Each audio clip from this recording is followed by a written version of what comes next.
bienvenue dans l'émission Paroles de femmes. Cette semaine, nous parlons des transitions, des grandes transitions de la vie, les plus petites transitions aussi. Et aujourd'hui, on va parler d'une transition qui est quand même assez majeure. C'est cette transition pour le premier enfant, pour ou vers le premier enfant. Et nous sommes avec Roxane. Bonjour Roxane. Bonjour. Tu vas bien? Oui, ça va bien. On t'a présenté en début de semaine. Tu nous as dit que tu faisais plein de choses. Peux-tu nous redire c'est quoi toutes ces plein de choses que tu fais? Alors, principalement, je travaille avec l'Institut biblique du Québec. Je suis l'adjointe administrative du président Gary Connors. Je suis aussi pasteur dans une église à Laval, Laval Christian Assembly, et je suis coach de vie. Ok. Alors, et maman. Et maman. Donc, tu vas pouvoir nous parler de cette fameuse transition, le premier enfant. C'est sûr que c'est beaucoup de chamboulements, c'est beaucoup de changements et on le vit vraiment totalement différemment. Et toi, comment on t'avait dit en début de semaine, on parlait des transitions, on peut s'y préparer. Et puis, en exemple, tu as dit la grossesse, un enfant, on a 9 mois pour s'y préparer. Donc bon, ça nous donne un bon délai quand même pour voir les choses arriver. Oui. Mais en ce qui te concerne, tu as été un petit peu prise par surprise. J'ai été prise de court. Alors moi, je me préparais tant que possible. On avait acheté une maison, on déménageait, des choses transitionnaient au travail. Je formais celle qui allait me remplacer. Bon, tout était très, très, très, très occupé. Et puis à 7 mois, bébé est arrivé. De façon une surprise. Complètement surprenant, de façon assez dramatique aussi. Donc, il y avait des dangers de vie qui étaient présents. Donc, on a été toutes les deux à l'hôpital pendant un certain temps. Et puis, je me rappelle avoir pensé quand la docteure venait me voir, parce que je m'étais juste présentée à l'urgence de l'hôpital en disant, bon, je me sens pas trop bien, on va aller voir qu'est-ce qu'il y en est. Et puis, la docteure rentre avec ses notes, puis elle me dit, Madame Lachapelle, vous êtes pleine de surprises. Et je dis, mais qu'est-ce qu'elle va me dire? Elle dit, le bébé doit sortir aujourd'hui. Oh. Et puis moi, tout ce que je pense, je me dis, mais j'ai pas le siège d'auto, j'ai pas la poussette, j'ai pas la bassinette, j'ai pas eu mon shower, j'ai pas eu mes cours prénataux.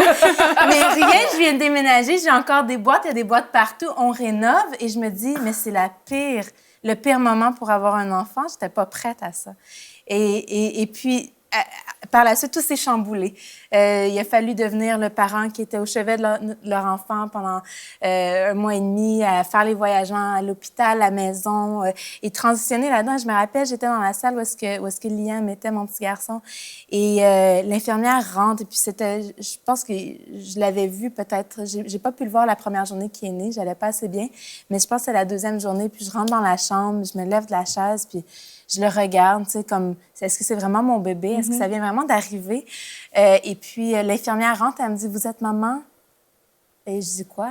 C'est moi la maman. C'est moi? Ah, oui, oui. C'est vrai, c'est moi la maman, j'avais oublié. C'est comme, excusez, je ne pas.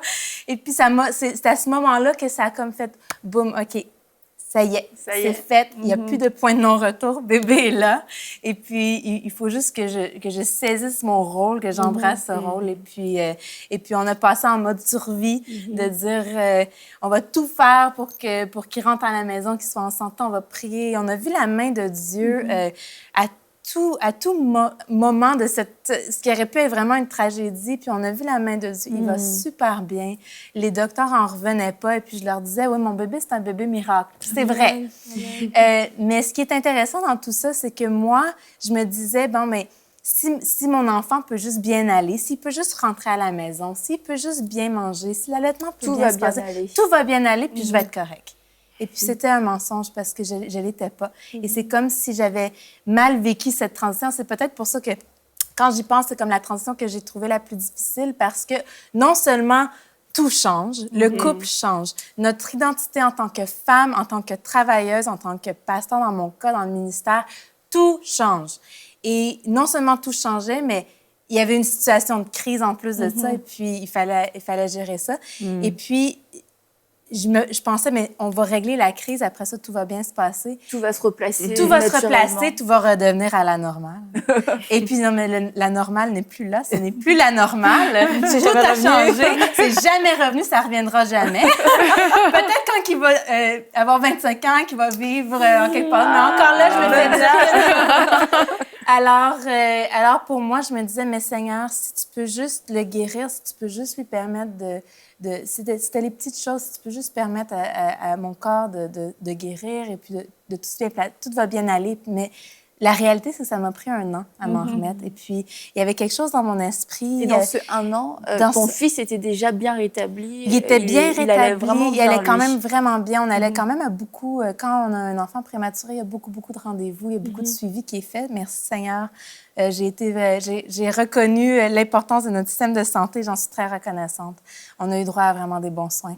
Mais dans tout ça, je passais d'un rendez-vous à l'autre sans jamais penser à comment j'avais transitionné puis à quel point mes attentes avaient été complètement chamboulées. Certaines déceptions d'avoir manqué ce moment de premier contact, de ne pas avoir pu le prendre tout de suite, d'avoir dû attendre 1 semaine ou des choses des moments dont je sentais que j'avais été volée en quelque sorte de ça.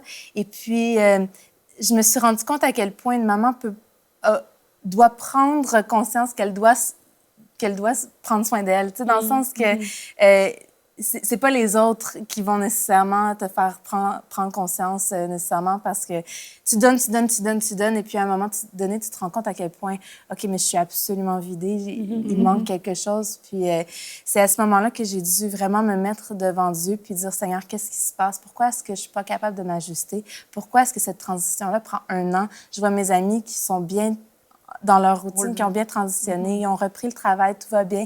Et moi, il y a quelque chose il y a comme une colère, il y a comme une frustration qui guérit pas. Et puis, j'ai vraiment dû amener, et ça a été avec le jeûne, ça a été avec beaucoup de prières, que j'ai pu naviguer cela et puis dire, OK, je pense pas qu'on n'arrive jamais à un point où est-ce qu'on est complètement ajusté dans la maternité parce que nos enfants changent puis il faut changer avec eux.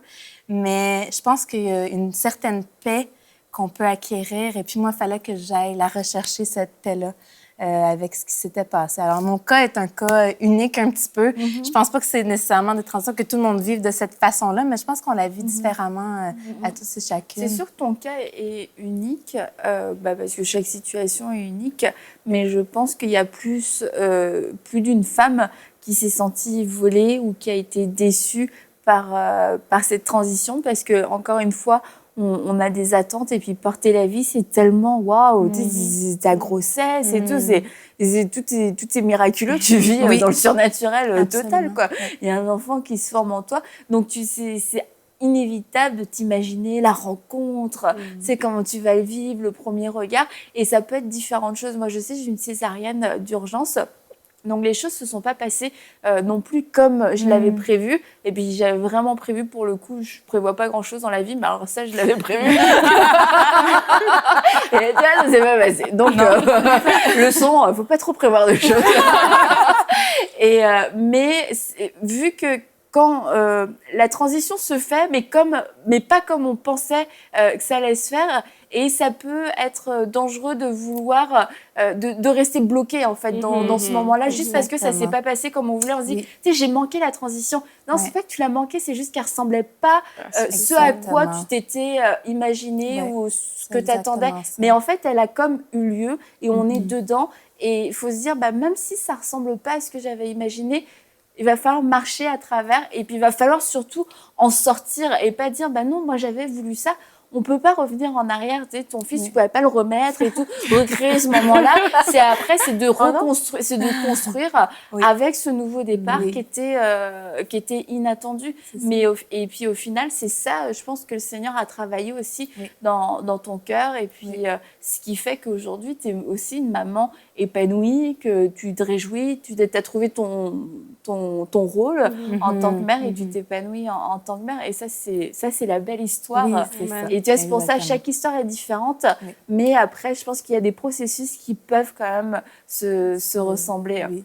Puis moi, je me rappelle quand je vivais ces moments-là, j'étais l'exemple typique d'une Marthe. Parce que moi, j'ai toujours été très responsabilisée, très responsable. Et puis moi, j'avais tout pris sous mes épaules. Et puis, on fait. Et puis Jésus, en Luc 10, il répond à Marthe, puis il dit, « Tu t'inquiètes et tu t'agites pour beaucoup de choses. mais une seule est nécessaire. Et puis la clé, en verset 42, Marie a choisi la bonne part. Elle ne lui sera pas enlevée. Puis j'ai tellement embrassé mon rôle de mère et de parent, comme dans une situation extrême comme ça, que j'avais oublié les pieds de Jésus. Puis à quel point il voulait juste que je m'assoie à ses pieds et que je mette mon rôle de côté juste pour une seconde pour dire « Seigneur, remplis-moi.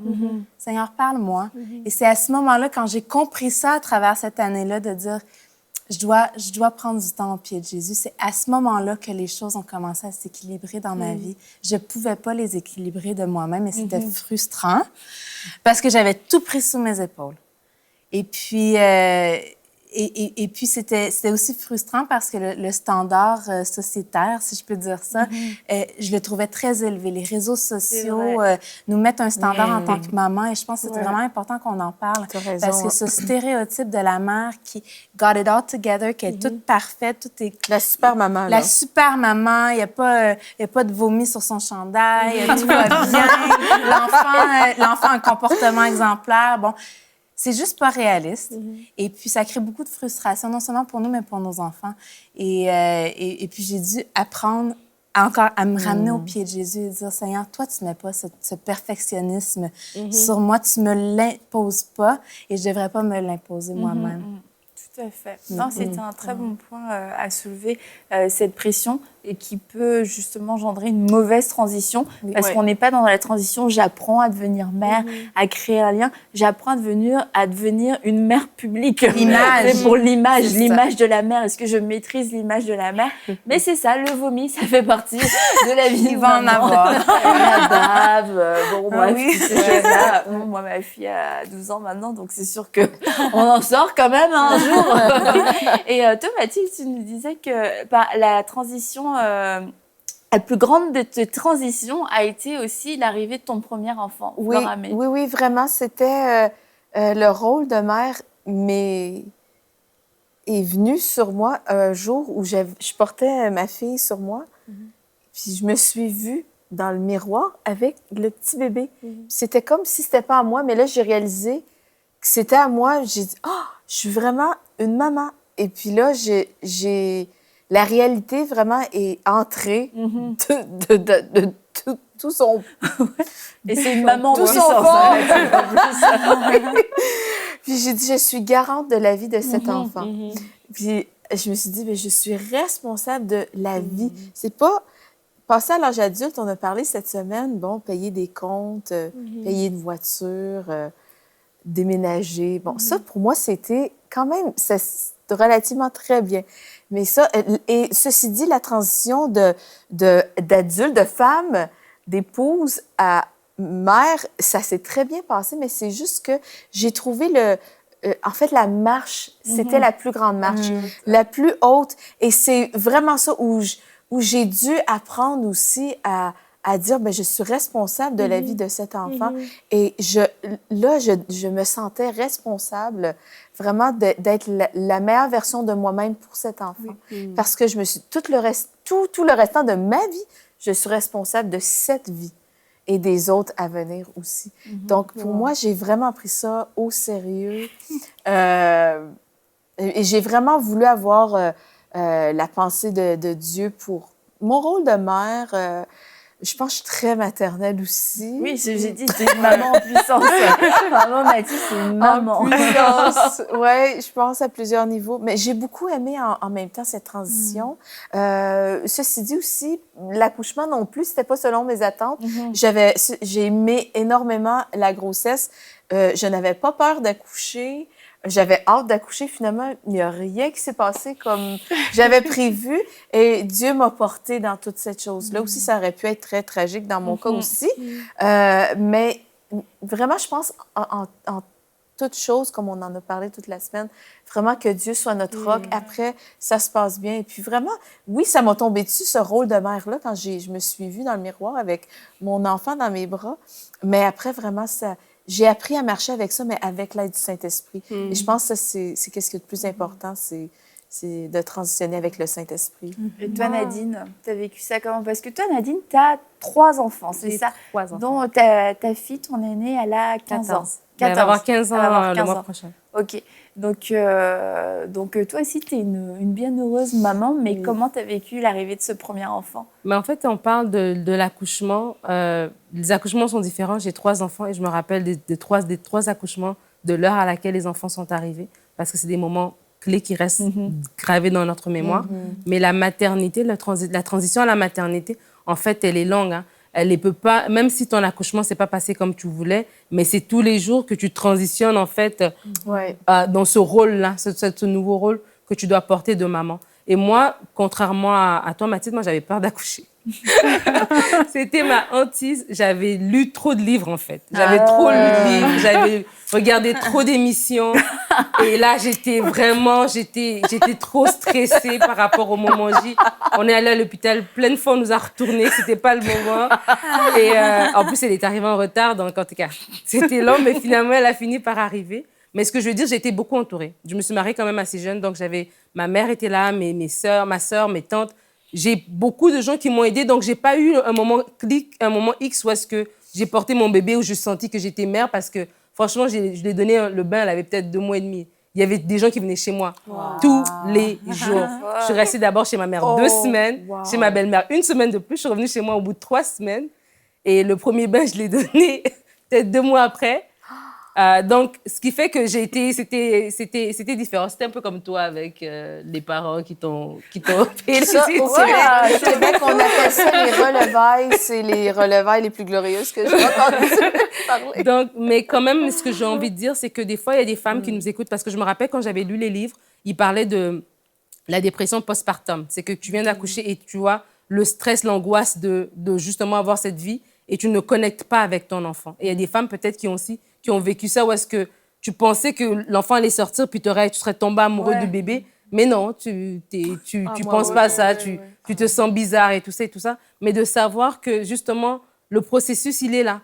Et même si le jour 1, tu n'es pas tombée amoureuse de ton bébé, mais comme tu disais, Roxane, que de te retourner vers Dieu, Seigneur, remplis-moi dans ce nouveau rôle que tu me donnes à prendre, à assumer. Aide-moi à être cette maman. Aide-moi à rester moi-même, parce que tu deviens comme mélangée. OK, je suis en même temps une épouse, en même temps, je suis moi-même aussi, en même temps, je suis une maman. Donc, aide-moi à naviguer ces différents rôles, à savoir comment les vivre. Quand je vous entends parler, je réalise que... Que finalement, avoir des triplés, c'est peut-être optimiste. Non, mais ça peut aussi être un conseil peut-être pour les gens qui écoutent et qui vont aller dans ce processus. C'est que les choses, il faut vraiment... Bon, Mathilde a parlé d'avoir le Seigneur avec soi, mais vraiment réaliser que les choses peuvent ne pas se passer comme on l'avait planifié. Vraiment, parce que dans des périodes comme ça, on a quand même beaucoup d'attentes, beaucoup de planification. On sait déjà tout ce qu'on veut, les choses sont parfaites dans notre tête, mais entre ce qu'il y a dans la tête et ce qu'il y a dans la réalité, mais il peut y avoir un grand fossé. D'où l'intérêt d'avoir Dieu avec soi. Parce que, franchement, quand je vous entends, je me suis dit, waouh! Si on n'a pas Dieu qui nous fait passer ces étapes-là, mais c'est quand même dur. C'est quand même dur de se retrouver avec un enfant qui naît avant la date. C'est dur de se retrouver dans, voilà, je ne m'attendais pas à avoir une césarienne et puis voilà, je l'ai aujourd'hui. Et j'ai vu des personnes, c'est comme si elles n'aimaient pas leur enfant. C'est peut-être un grand mot, mais... C'est comme si ça les avait tellement affectés qu'il y a eu des répercussions par la suite, même dans les propos, par rapport aux enfants qui sont nés. Mais après, je me dis, c'est peut-être parce que justement, il y a des personnes qui sont encore dans cette phase-là où la transition ne s'est pas bien passée. Alors, si on prend le choix de se dire, OK, voici les choses ont été comme elles ont été aujourd'hui, mais Seigneur, comme tu as fait, Roxane, finalement, Seigneur, toi, amène-moi là où toi, tu veux que je sois dans cette saison. Mais je pense que ça change quand même la donne et ça nous donne surtout de voir l'avenir de façon beaucoup plus glorieuse que ce que notre réalité nous propose. Ouais, c'est vrai ce que tu dis, c'est vraiment important parce que c'est vrai, ce cas-là, des femmes qui deviennent maman et là, tu as la responsabilité de ton enfant, parce que c'est toi qui allaites, c'est toujours la femme qui va beaucoup faire, tu vas faire plus parce que peut-être tu es à la maison, c'est toi qui changes des couches et tout ça. Et si tu n'as pas bien fait la transition entre le moment où tu étais jeune fille ou le moment où tu étais femme sans enfant et au moment où tu as ton premier enfant, des fois, tu peux en vouloir aussi parce que tu n'avais pas prévu, la grossesse n'était pas prévue. Et là, c'est comme si tu es lancée La game, elle a commencé, on ne peut plus reculer en arrière. Et puis, un enfant, quand on a, ben, c'est pour la vie. C'est fini. Et tu peux avoir même un ressentiment par rapport à tout ça et mal vivre ton rôle de mère. Comme si c'était ton enfant qui t'avait volé. Voilà, qui t'avait volé ta liberté. Et vraiment perspective, mal vivre ton rôle de mère. Et c'est tellement important parce qu'après, l'enfant, ben, en tant que parent, on a tellement une influence sur la vie de cet enfant que c'est important que nous-mêmes, on soit guéris par rapport à ça. Et si dans ton cœur, tu sens que tu as du ressentiment, parce que tu as l'impression que ton enfant t'a freiné, tu avais des projets, et là, maintenant, tu es tombée enceinte, et là, maintenant, ça a dérouté tes projets, de vraiment ramener ça à Dieu, que Dieu nettoie ton cœur, parce que les paroles que tu vas sortir sont des paroles qui vont bénir ton enfant. Et si tu as de la colère et tu as du ressentiment,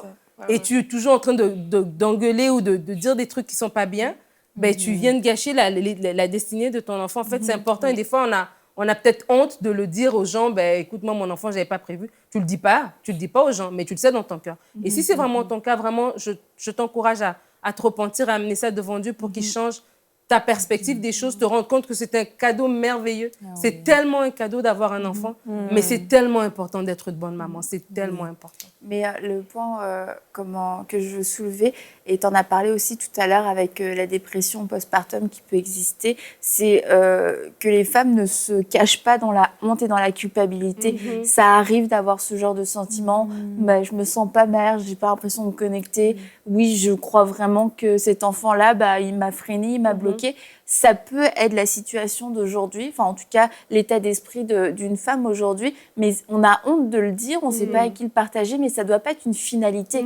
Et tout comme toi, ce n'étaient pas les mêmes sentiments qui t'animaient, mais tu as décidé d'aller vers Jésus pour qu'il fasse cet ajustement en toi. Bah, Jésus va faire le même ajustement, peu importe c'est quoi le problème, si c'est du rejet, si c'est de la colère ou quoi que ce soit, mais des sentiments qui nous empêchent d'entrer pleinement dans notre rôle de maman et de pouvoir être une bénédiction dans la vie de nos enfants, vraiment aller vers le Seigneur. Et puis, Roxane, la venue d'un enfant aussi, ça change la vie d'un couple. Ça amène, il y a comme une troisième vie qui est là, puis tout le temps en plus. Hein. Mais c'est de là l'importance de ce qu'on a parlé hier, d'établir vraiment et de définir les rôles, de parler des attentes, de parler du changement avant, pendant, après, tu sais, de vraiment communiquer parce que trop souvent, on entend que la naissance d'un enfant qui devrait être tellement réjouissante et qui devrait tellement apporter au couple, mais détruit des couples mariés. Et ça devrait pas être comme ça. Puis je pense qu'une bonne façon de transitionner, c'est de bien s'entourer et puis d'être capable de prioriser quand même notre conjoint. C'est pas facile à faire. Un bébé demande beaucoup de temps, beaucoup d'efforts, beaucoup d'énergie, mais on perd jamais à s'investir dans notre couple. Et s'il y a un moment qui est le plus clé pour donner à notre époux, notre conjoint, c'est dans ce moment-là où est-ce qu'on vient d'avoir un bébé. C'est tellement important de ne pas oublier notre conjoint dans tout ça. Et puis, souvent, on peut voir, parce qu'on a tellement une histoire qui s'est écrite v'là 9 mois avec notre enfant, mais ce n'est pas nécessairement le cas du conjoint. Il faut prendre ça en ligne de compte. Eux ont besoin de connecter aussi. Toi, tu en avais conscience pendant cette année, parce que vu que si vous étiez vraiment en mode d'urgence, ton fils avait des besoins, mais est-ce qu'à ce moment-là, tu arrivais quand même à penser j'ai un couple aussi, ou alors tu étais vraiment focalisée sur les besoins de ton enfant? Les deux. Je te dirais que je ne sais pas si j'en étais consciente complètement, mais ce que j'ai réalisé, c'est à quel point on faisait une belle équipe. Alors, merci Seigneur pour les 5 années de préparation avant ça. Moi, elles ont vraiment été clés pour apprendre à bien travailler ensemble, apprendre à bien communiquer, même si on n'est pas capable de parler. Parce qu'il y a des moments que c'est trop intense, l'émotion est là, t'es pas capable de... mais il faut quand même communiquer. Il faut communiquer nos besoins, surtout dans des situations comme ça. Donc, bon point, je me suis rendu compte qu'on faisait une belle équipe, mais aussi qu'il fallait être clair sur nos attentes et puis naviguer là-dedans. Mais je pense que toute bonne chose, on s'est rendu compte aussi à quel point on avait une bonne communauté. Et ça, c'est clé, je veux le mentionner. C'est toute personne qui devienne maman, peut-être que vous êtes sur le point de devenir maman pour la première fois, entourez-vous de mamans chrétiennes et de personnes qui vont pouvoir être votre soutien, parce que vous savez pas qu'est-ce qui peut se passer. Et puis, quand la crise arrive, quand la situation est là, mais c'est pas le temps d'aller chercher des amis. C'est le temps de les avoir là et d'être capable de compter sur eux parce que notre force va être très limitée. Et je peux dire qu'une des choses qui a été le plus bénéfique pour moi en transitionnant vers mon rôle de mère, ça a été un groupe de mamans. Ça se trouvait que j'avais plein d'amis, on était toutes enceintes en même temps, on a pas mal toutes accouché en même temps. La plus grande bénédiction. Parce qu'on pouvait parler. Alors, ça a brisé le tabou du rôle de mère parfait parce qu'on le vivait tout en même temps. Des fois, c'était leur 3e enfant, des fois, c'était leur 1er. Bon. Et puis, le fait d'avoir ce groupe-là non officiel, ça m'a vraiment aidé à pouvoir le faire. Je suis pas la seule à me sentir comme ça parce qu'on n'est pas la seule à se sentir comme ça. Et puis, de pouvoir dire, si j'ai vraiment besoin, elles comprennent. Et même d'avoir des mamans qui avaient eux aussi eu des bébés prématurés, ça m'a beaucoup aidée.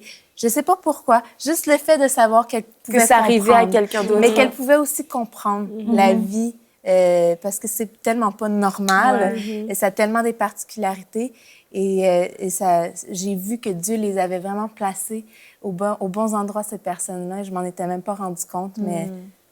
Elles étaient là, puis Dieu s'en est servi. Ben, merci beaucoup, Roxane. Merci d'avoir partagé ton témoignage.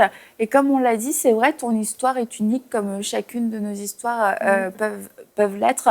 Mais il y a tout le temps ce point central qui revient, c'est de pouvoir mettre Dieu au centre de nos vies. Et dans cette transition qui implique une autre vie que la nôtre, il y a encore plus d'importance que de dire « Seigneur, j'ai besoin de toi. J'ai besoin de toi non pas seulement pour moi, mais cet enfant aussi a besoin de toi. » Et comme Mathilde l'a dit, on veut être la meilleure version de nous-mêmes, non pas par perfectionnisme, par excellence, mais pour pouvoir être la mère que tu nous appelles à être.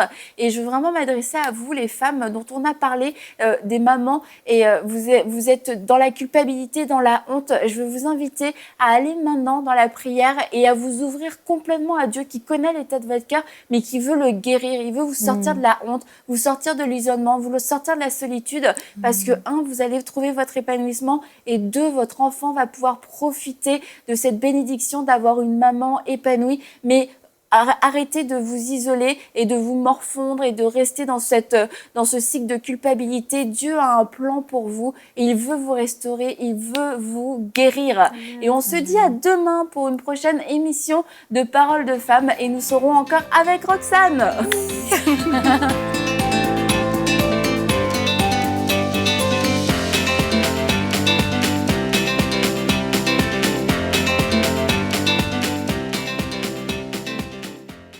Et la bonne nouvelle, c'est qu'on a l'opportunité d'élargir la diffusion en Afrique et en France à travers les bouquets Canal+, la Freebox et le satellite Eutelsat. Cela nous permettra de toucher des millions de nouveaux téléspectateurs. Et pour que cela soit possible, nous avons besoin de 1500 visionnaires qui s'engagent à donner 1 000 € ou plus. Ensemble, nous allons relever ce défi. Vous pouvez faire votre don sur emcitv.com en une seule fois ou en plusieurs mensualités. Dès maintenant, donnons pour amener EMCI TV à une nouvelle dimension.